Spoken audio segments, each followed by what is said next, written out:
हरे कृष्ण।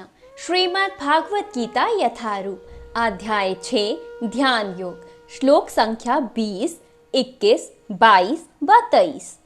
सिद्धि की अवस्था में, जिसे समाधि कहते हैं, मनुष्य का मन योगाभ्यास के द्वारा भौतिक मानसिक क्रियाओं से पूर्णतः संयमित हो जाता है।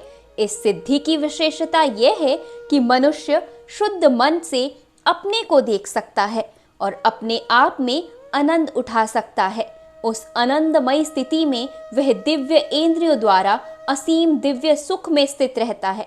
इस प्रकार स्थापित मनुष्य कभी सत्य से विपरीत नहीं होता और सुख की प्राप्ति हो जाने पर वह इससे बड़ा कोई दूसरा लाभ नहीं मानता। ऐसी स्थिति को पाकर मनुष्य बड़ी से बड़ी कठिनाई में भी विचलित नहीं होता। यह निसंदेह भौतिक संसर्ग से उत्पन्न होने वाले समस्त दुखों से वास्तविक मुक्ति है। तात्पर्य: योगाभ्यास से मनुष्य भौतिक धारणाओं से क्रमशः विरक्त हो जाता है। यह योग का प्रमुख लक्षण है। इसके बाद वह समाधि में स्थित हो जाता है, जिसका अर्थ यह होता है कि दिव्य मन तथा बुद्धि के द्वारा योगी अपने आप को परमात्मा समझने का भ्रम ना करके परमात्मा की अनुभूति करता है। योगाभ्यास बहुत कुछ पतंजलि की प्रदत्ति पर आधारित है। कुछ अप्रामाणिक भाष्यकार जीवात्मा तथा परमात्मा में आवेद स्थापित करने का प्रयास करते हैं और अद्वैतवादी इसे ही मुक्ति मानते हैं, किंतु वे पतंजलि की योग प्रदत्ति के वास्तविक प्रयोजन को नहीं जानते। पतंजलि प्रदत्ति में दिव्य आनंद को स्वीकार किया गया है, किंतु अद्वैतवादी इस दिव्य आनंद को स्वीकार नहीं करते, क्योंकि उन्हें भ्रम है कि इससे कहीं उनके अद्वैतवादी ज्ञान तथा ज्ञाता के द्वैत्य को नहीं मानते। किंतु इस श्लोक में दिव्य इंद्रियों द्वारा अनुभूत दिव्य आनंद को स्वीकार किया गया है। इसकी पुष्टि योग प्रदत्ति के विख्याता पतंजलि मुनि ने भी की है। योग सूत्र में महर्षि कहते हैं, पुरुषार्थ शून्य नाम गुणानाम प्रतिप्रस्वः केवलयम स्वरूप प्रतिष्ठा वा चिति शक्ति रीति। यह चिति शक्ति या अनंतरंग शक्ति दिव्य है। पुरुषार्थ का तात्पर्य धर्म, अर्थ, काम तथा अन्य में पर ब्रह्म में तदात्मन या मोक्ष है। अद्वैतवादी पर ब्रह्म से इस तदात्मन को केवलम कहते हैं, किंतु पतंजलि के अनुसार केवलम वह अनंतरंग या दिव्य शक्ति है जिससे जीवात्मा अपनी स्वाभाविक स्थिति से अवगत होता है। भगवान चैतन्य के शब्दों में यह अवस्था अर्थात मन रूपी मलिन दर्पण का मार्जन्य है। यह मार्जन्य वास्तव में मुक्ति या भव महादावग्नि निर्वाणम है। प्रारंभिक निर्वाण सिद्धांत भी इस नियम के समान है। भागवत में इसे स्वरूपेण व्यवस्थित कहा गया है। भागवत गीता के इस श्लोक में भी इसी की पुष्टि हुई है। निर्वाण के बाद आध्यात्मिक कार्यलापों की या भागवत्य भक्ति की अभिव्यक्ति होती है, जिसे कृष्ण भावनामृत कहते हैं। भागवत के शब्दों में स्वरूपेण व्यवस्थित जीवात्मा का वास्तविक जीवन यही है। भौतिक दूषण से आध्यात्मिक जीवन के कल्मश युक्त होने की अवस्था माया है। इस भौतिक दूषण से मुक्ति का अभिप्राय जीवात्मा की मूल दिव्य स्थिति का विनाश नहीं है।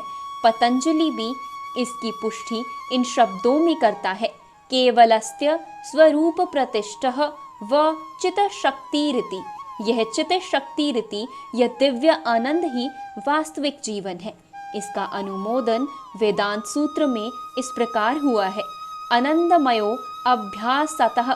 यह चित शक्ति ही योग का परम लक्ष्य है और भक्ति योग द्वारा इसे सरलता से प्राप्त किया जाता है।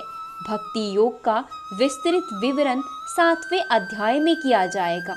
इस अध्याय में वर्णित योग प्रदत्ति के अनुसार समाधियां 2 प्रकार की होती हैं, संप्रज्ञात तथा असंप्रज्ञात। जब मनुष्य विभिन्न दार्शनिक शोधों के द्वारा दिव्य स्थिति को प्राप्त होता है, तो यह कहा जाता है कि उसे संप्रज्ञात समाधि प्राप्त हुई है।